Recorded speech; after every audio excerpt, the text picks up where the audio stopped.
इंसान के पास जो होता है उसे उसकी कदर नहीं होती है। इस मन को हमेशा दूर के ढोल ही सुहावने लगते हैं। ऐसी ही समीर है जो गांव की शांति और ताज़ा हवा को छोड़कर शहर की भीड़ में जाकर बसना चाहता है। मिट्टी की खुशबू को छोड़कर शहर का धुआं खाना चाहता है। जिम्मेदारी और मजबूरी इंसान से सब कुछ करवाती है, लेकिन समीर को ऐसा कोई मजबूरी नहीं थी। घर छोड़ते वक्त पिताजी ने बहुत समझाया, हमारे पास यहाँ गांव में इतना है कि हम अच्छे से खा सकते हैं। भगवान की दया से इतना हो जाता है। फिर तू हमारा एक लौता लड़का है। हम चाहते हैं कि तू हमारे साथ ही रहे। लेकिन समीर मानने को तैयार नहीं था। पिताजी से कहा कि आपने पूरी जिंदगी गांव में गुजार दी, मैं नहीं चाहता यहाँ रहना। पिता ने कहा कि हमने जो भी कमाया है तेरे लिए ही तो है, और फिर यहाँ की जमीन, घर और पशुओं को छोड़ कर तू वहाँ जाकर छोटी सी नौकरी करना चाहता है। एक बार जो फितूर सर पर सवार हो जाता है तो वो इतना आसानी से कहाँ उतरता है। जवान बच्चे यह भूल जाते हैं कि माता पिता जो बात कह रहे हैं वो सिर्फ बात नहीं है, उनका अनुभव भी है। समीर नहीं माना, कहा कि अब पहले जैसा ज़माना नहीं रहा है। आप लोग इतना क्यों सोच रहे हो? मोबाइल है और वीडियो कॉल भी है। रोज़ मैं आपको दूर बैठा भी दिखाई दूंगा। समीर नहीं माना और शहर जाकर एक छोटी सी प्राइवेट नौकरी करने लगा। 8 से 10 घंटे की नौकरी के उसे कुल 15,000 मिलते थे। माता पिता को कहा कि वो नौकरी करने लगा है। पिताजी ने फिर समझाया, बेटा हमें तेरी याद आती है, घर आ जा। समीर नहीं माना, वो शहर की जिंदगी जीना चाहता था।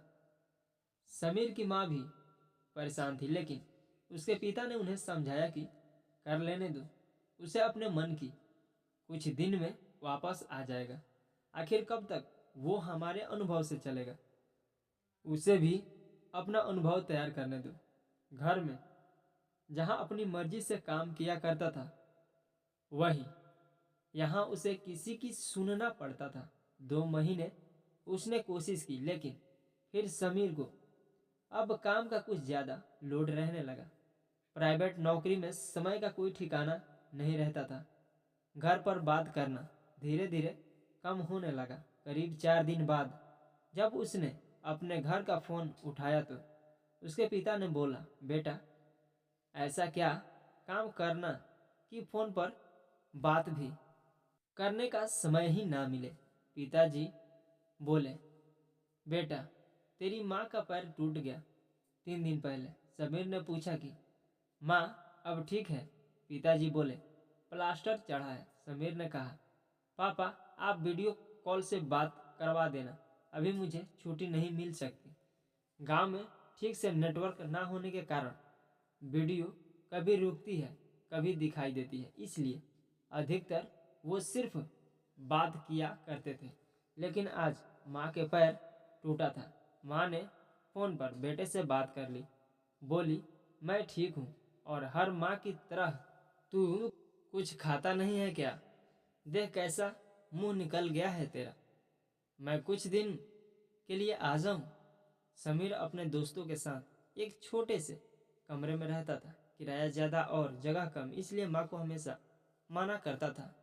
गांव के ताज़ा हवा के आदि उन्हें शहर कहाँ भाएगा। माँ से बात करने के 3 दिन बाद ही समीर की तबीयत खराब हो गई। काम पर भी नहीं गया, वहीं कमरे में आराम कर रहा था। कई बार घर से फ़ोन आने पर उसने उठाया, तब उसकी आवाज़ से ही माँ समझ गई। बेटा बीमार है क्या? बोला, हाँ माँ, थोड़ा बुखार है।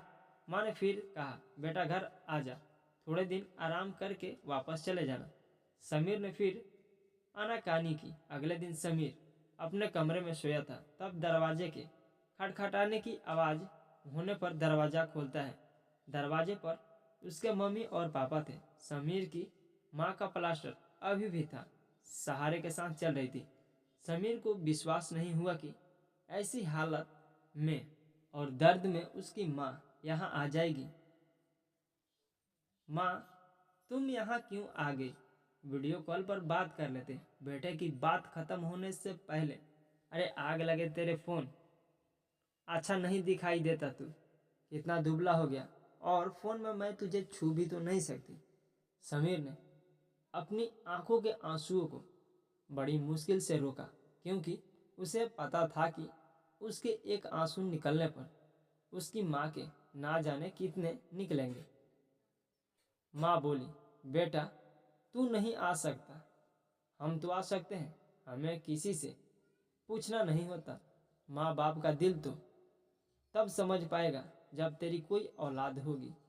समीर के पिता बोले, बेटा मैं तुझ पर ज़्यादा दबाव डालकर वापस ले जाना नहीं चाहता, क्योंकि मुझे लगा कि शायद इससे भी तुझे कुछ अनुभव होगा। लेकिन कभी भी परेशान मत होना और हमेशा सब कुछ अपने माता पिता से ज़रूर बताना, और जब जी करे तब घर आ जाना।